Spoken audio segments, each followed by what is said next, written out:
একটি বাচ্চা ছেলে তার বাবার কাছে বায়না ধরল যে সে সার্কাস দেখতে যাবে। তার বাবা তাকে সার্কাস দেখতে নিয়ে গেলেন।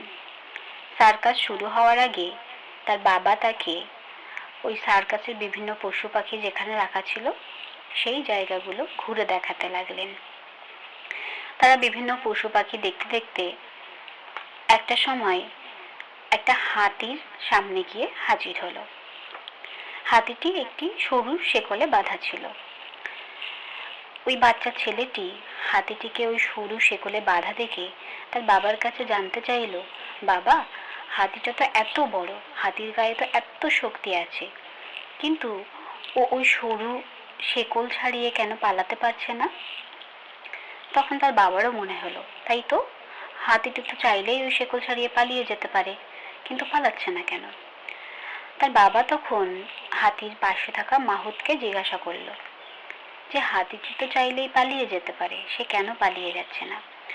তখন হাতির মাহুত বলল যে ওই হাতিটি যখন ছোট ছিল তখন তাকে ওই একই চেন দিয়ে বেঁধে রাখা হতো।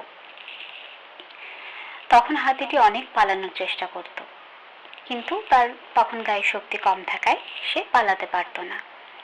চেষ্টা করতে করতে করতে করতে একটা সময় হাতির মনে হয়েছে যে সে ওই চেন ছিঁড়ে পালাতে সক্ষম নয়।